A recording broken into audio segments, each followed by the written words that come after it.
What's up, everybody? We are back. Took a little bit of break there. I had to recuperate from that friend death. That friend death really tore me up on the inside, and I had to relive that and the trauma and the shock that Kyle and Tanner caused me. I had to take a break. Just playing. Anyway, I'm back. I'm going to try to do an episode every day this week because I really want to catch up on this show and have these live theories and these live, just kind of more of a weekly thing. But anyway, let's go ahead and get into this. We are doing my episodic review of MythCraft, the podcast. Episode 12, Campaign 1, Out of the Ashes. We start off with Hildegarde and Harlow. Guards surround them and take them in. They're surrounded by these guards because they just got finished battling, and it's burning down home of Thistle, giant tree. We find out that Friend is dead. The guards come up and take him away, kind of scoop him up, and they say they're going to use him for something. We cut to Thistle and their parents.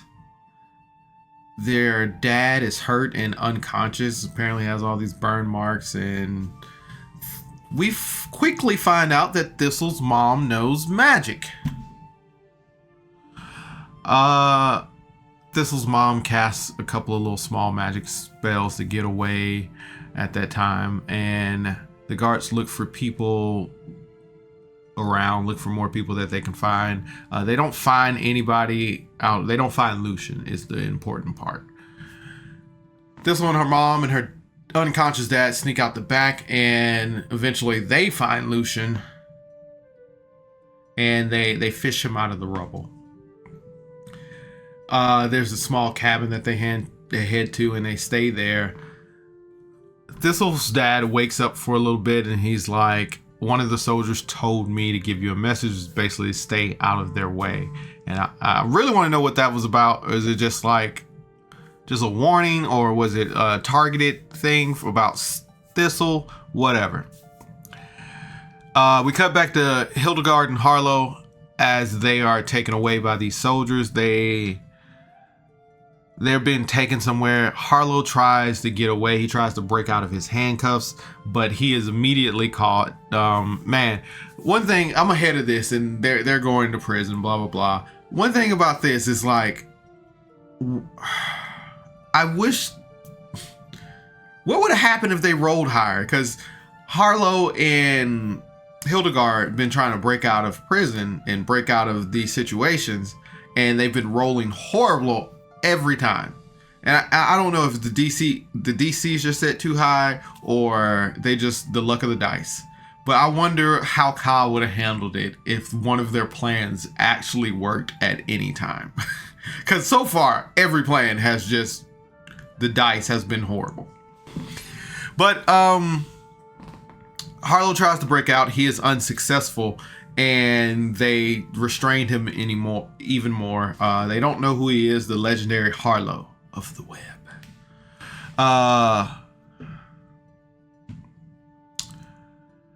We cut back to Thistle and their parents. We find out that Thistle's mom is a druid, and she made potions and all that. She did very druid things, and that's why their mom is so awesome right now.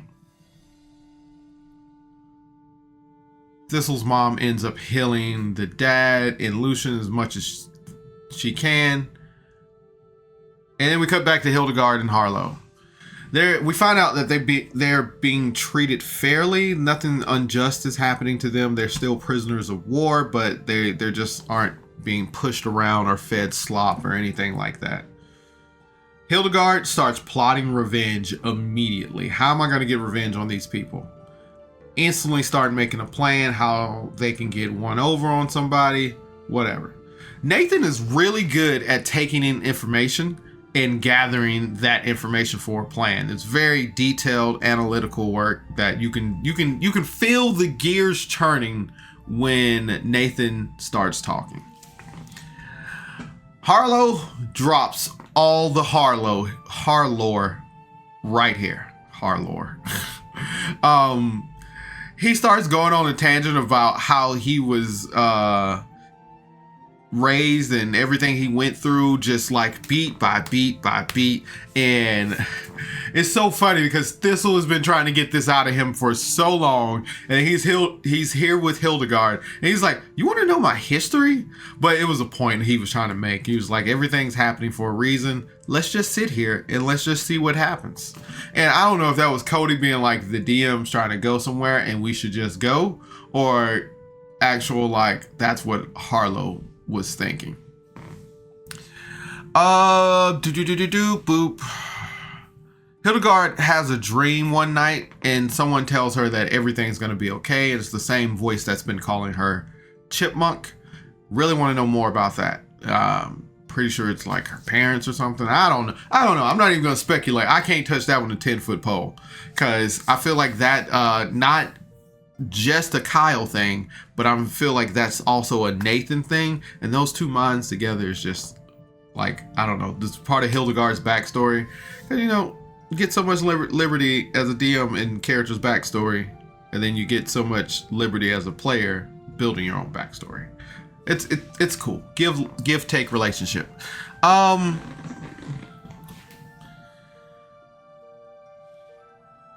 We cut back to Thistle and Lucian. Thistle's mom is outside, or she's looking through the squirrel's eyes again or something like that, and she sees an army approaching. Eventually Thistle's like, oh, we know those people, and it's the queen, and she talks to Lucian in her mind, asking him a question, make sure that they're friendly. Queen comes in, says, I'm glad everybody's okay, or whoever all is okay.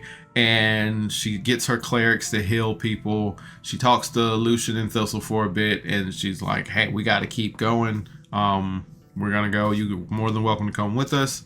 So Thistle's like, all right, I'm going to go with you. Hopefully go find my friends, blah, blah, blah. She says goodbye to their parents, and Thistle's mom gives them a dagger. Really cool dagger. And they head off. We find out that Lucian's loot is broken. Thistle says they'll fix it. We cut to Harlow and Hildegarde. They arrive because they've been traveling for like a week. They kind of skip around timelines a little bit.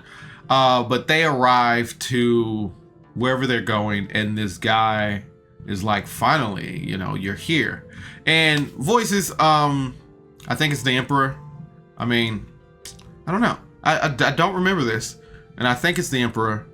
And man, if they met the Emperor. But anyway, the Emperor of Rashalon. I get these names mixed up so much. But anyway, and that's where the episode ends. We're splitting up the gang. It's always scary to split up the party. It's always scary to have off going. And I think about that because like nobody like is sitting around and not interacting or whatever, or like thinking somebody's gonna die without them. But I wonder if Tanner was there. Tanner, were you just there, just in the background watching this all play out, or did you have a week off?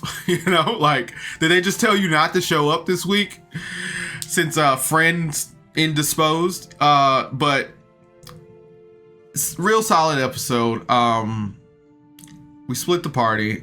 We found out some information. We finally found out one of the biggest questions is what that Harlow lore looked like. This episode is a solid 7 out of 10 for me. 7 out of 10. Very much enjoyed it.